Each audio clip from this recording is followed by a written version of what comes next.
कई बार एक क्वेश्चन आता है कि जब हम किसी भी चीज़ को पानी में डालते हैं तो वह हमें हल्की लगती है। जैसे हम किसी भी डिब्बे को पानी में डालते हैं तो हमें हल्का महसूस होता है, या हम पानी में अगर तैरते हैं तो हमें खुद को महसूस होता है कि हम हल्के हल्के लग रहे हैं। किसी भी चीज़ को अगर हम पानी में डालते हैं तो वो हमें हल्की महसूस क्यों होती है। तो इसके लिए ये हम समझेंगे कि हम एक पत्थर ले लेंगे। मान लीजिए 30 ग्राम का पत्थर ले लिया हमने, या फिर इसको स्प्रिंग बैलेंस से इस पत्थर को लटका देंगे और फिर उसका वजन कर लेंगे। तो मान लीजिए 30 ग्राम मान लेते हैं हम इसका। उसके बाद इसको किसी धागे से बांधकर एक बर्तन में ऐसे लटका देंगे। तो जैसे हम इसको पानी में डुबोते हैं तो इसका वजन है ना कम महसूस होता है। जैसे मान लीजिए इसका वजन आता है 10 ग्राम्स। जब हम इसको स्प्रिंग बैलेंस से लटका कर इस पानी में इसको डुबोएंगे तो हमें ये हल्का महसूस होगा। स्प्रिंग बैलेंस में तो साथ के साथ पता लग जाता है कि कितने ग्राम आया। तो अगर हम इसको बाहर निकालेंगे फिर हमें भारी महसूस होगा, और अंदर पानी के अंदर डालेंगे तो फिर हमें हल्का महसूस होगा। तो ऐसा क्यों होता है?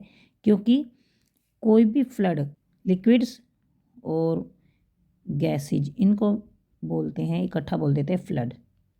तो किसी भी फ्लड में अगर कोई भी ऑब्जेक्ट अगर डुबोया जाता है तो वह हल्का महसूस होता है। तो क्यों महसूस होता है? क्योंकि हम जानते हैं कि किसी भी चीज़ का वजन, किसी भी ऑब्जेक्ट का वजन ग्रेविटेशनल फोर्स के कारण होता है।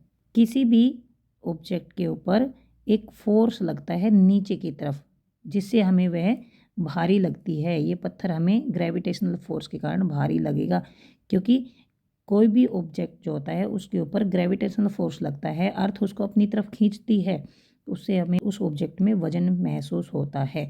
लेकिन जो पानी में डुबोया जाता है, मान लीजिए पानी में या किसी भी लिक्विड में अगर इसको डुबोया जाता है तो इसके ऊपर एक फोर्स लगता है ऊपर की तरफ।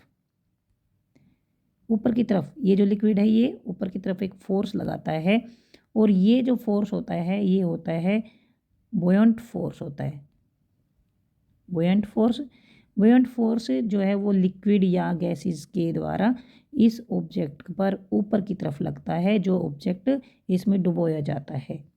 देखिए, ग्रेविटेशनल फोर्स नीचे की तरफ लगा, बुयंट फोर्स ऊपर की तरफ लगा, तो ये एक दूसरे में से माइनस हो जाते हैं। और जब इनको घटा करते हैं तो जो नेट फोर्स आता है, घटा करने के बाद जो फोर्स आता है वो ग्रेविटेशनल फोर्स से कम आता है, क्योंकि जो नेट फोर्स आएगा वो ग्रेविटेशनल फोर्स माइनस बुयंट फोर्स आता है। तो जो नेट फोर्स आता है वो ग्रेविटेशनल फोर्स से कम आता है। इसलिए हमें कोई भी ऑब्जेक्ट हल्का महसूस होता है जब उसे किसी भी लिक्विड में या किसी भी गैस में इमर्ज किया जाता है, डुबोया जाता है। तो ये टॉपिक आपको समझ आ गया होगा। अगर आपको समझ आ गया है प्लीज़ चैनल को सब्सक्राइब करें, अपने दोस्तों को शेयर करें, लाइक करें। Thanks for watching.